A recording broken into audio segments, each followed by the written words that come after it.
Breaking local news on our fast track to the top of the hour. A lot of smoke, but luckily no major damage at an early morning apartment fire in West Fargo.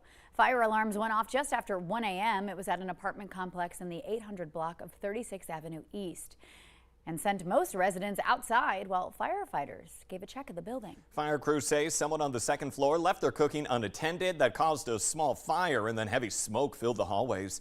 EMTs checked a toddler for possible smoke inhalation. Thankfully, that child was okay.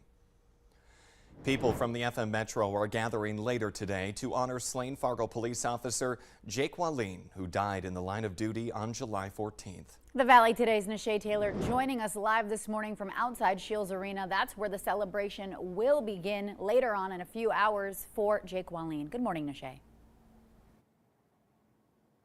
Good morning, Jordan and Ashlyn. You know, today will be such a somber day as thousands of people could be expected to filter into Scheels Arena.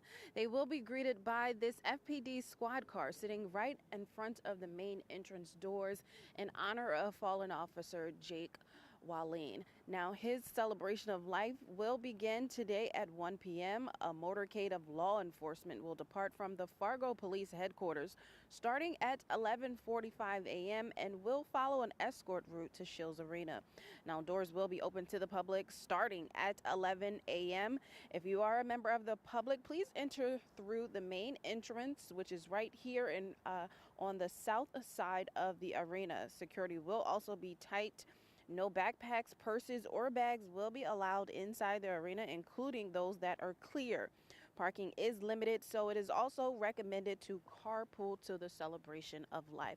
Now, as I mentioned, there will be a motorcade starting at Fargo Police Headquarters.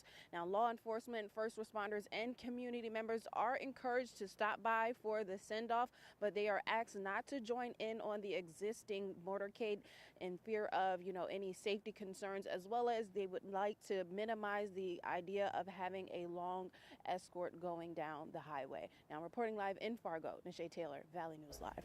Yeah, it's going to be a busy afternoon there. Thank you for a live look this morning, Nishay. And as she mentioned, again, a big reminder, no backpacks, bags, or even those clear stadium approved bags. That's not going to work today. Thank you so much for that live look, Nishay.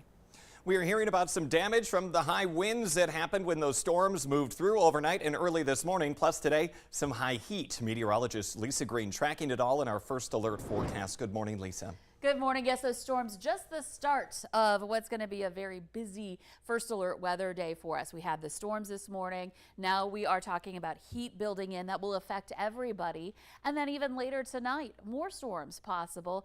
And there's also some areas of fog out there this morning greeting drivers. So here's a look at what's happening right now in Fargo. Our visibility is okay. You can see that sun coming up. We've got heat building here for today with that sunshine. We're at 72 degrees right now in Fargo. It's 70 in Fergus Falls, 65 in Grand Forks. Wind is light. Most of us reporting some 60s, but again, some of us are already starting off very warm. And here's a look at our visibility reports. A lot of places in northeastern North Dakota struggling here. We've got visibility at or near zero in Cavalier, Langdon, Candu, Devils Lake, Cooperstown. All of those airports reporting zero visibility and likely places in between dealing with some dense fog. And then southeastern North Dakota, lower visibility too. Valley City not as bad, but we're at 2 miles and we're at 0 in Oaks. So this is an area where you're going to have some bigger impacts from the weather this morning to start off. And then we see the heat build in to compound that issue coming up for today. But the good thing is the storms that we were dealing with overnight, those have moved on. So it has quieted down. We're seeing some sunshine at this point this morning throughout the valley. So here's a look at our planner. We're going to see our temperatures really climb today. We're talking about getting into not just the 90s, but for places like Fargo, there may be 1 or 2 locations here in the Southern Valley, southeastern North Dakota, northeastern South Dakota, that the air temperature actually reaches that century mark. The heat index, when we factor in that humidity, may send more of us into that range when we're talking about that heat index for today. So intense heat, sunshine out there as well. Again, stay hydrated, stay cool, whatever you can do here today to be on the cooler side. And then more storms possible for later tonight that we'll be watching out for. It could be another late night, overnight situation. And then we start to cool down this week. So tomorrow's still going to be hot, but not as as intense as today, and then we're more into those 80s for the rest of the week. So we've got some relief in sight even as we're gearing up for today's intensity when it comes to those temperatures. And this is really nothing to take lightly. I mean, 100 degrees can do some serious damage to your body. Yeah, especially, we've been talking about the humidity being a huge factor with that too, because when you've got that muggy air, normally we cool down by sweating and then that sweat evaporates. Our bodies can't do that if there's already so much moisture in the air. So it's something to take especially seriously today. Okay, thank you, Lisa. Back to our coverage this morning of fallen Fargo police officer Jake Wallin. Another way that you can show support to him, his family, and the Fargo Police Department is with a stop at Sandy's Donuts. They're partnering with the nonprofit Heroes Compass and making a limited edition Blue Line donut. Yeah, you see it there on our screen. A free will donation will also get you a blue porch light while supplies last. All proceeds will go to the officers impacted by the July 14th shooting. Something like this is so important for the Fargo-Moorhead community. With the recent shooting, Zach was my college roommate, and I worked with him at the Air National Guard base. So we just decided we need to do something and step up, and anywhere anyone can help out is what we're all about. The blue donuts sold out yesterday, so it might be a good idea to pre-order them this morning. You can find the donuts at all Fargo and West Fargo Sandy locations.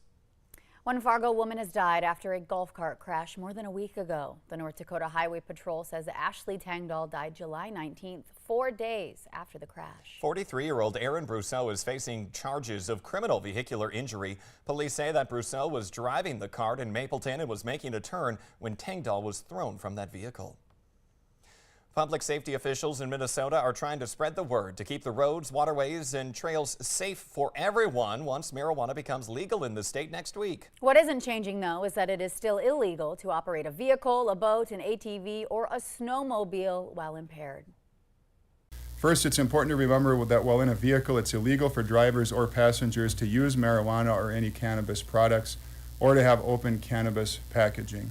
This is similar to the laws around alcohol. The exception is to keep products in the trunk or another area not accessible by the driver or passengers. During the last session, lawmakers approved funding for drug recognition evaluators. There's also a pilot program to test for possible drug impairment, which would be used much like a breathalyzer, but for drugs. Meanwhile, a new driving law goes into effect on August 1st in North Dakota that makes seatbelt violations a primary enforcement. That means police do not need any other reason to pull you over besides not wearing your seatbelt. The State Department of Transportation says from 2017 to 2021, 522 people died on the roadway in vehicle crashes. Of that amount, half were not wearing their seatbelt. We have a new lane closure this morning for Fargo drivers. Starting today, the city is closing a lane on 17th Avenue South between 42nd and 45th Streets. Contractors are repairing curbs and gutters in that area. It's expected to take about 1 week. A Colorado state trooper is hurt after jumping off of a bridge to avoid getting hit by a vehicle at an early morning crash scene. And all caught on this police dash cam right here. Watch what happened Saturday morning when troopers were working a property damage crash when a speeder hit a number of cones and then slammed into the squad car and pushed it toward the trooper. The officer jumped over that railing and fell 30 feet onto a riverbank. That's where he sustained serious but non-life-threatening injuries. The driver, however, facing DUI charges. American swimming star Katie Ledecky has tied swimming legend Michael Phelps' record by winning a 15th career individual world swimming title. She did it in the 1500-meter freestyle at the World Championships in Japan. 26-year-old cruised to an easy win, finishing 17 seconds faster than the second-place swimmer from Italy.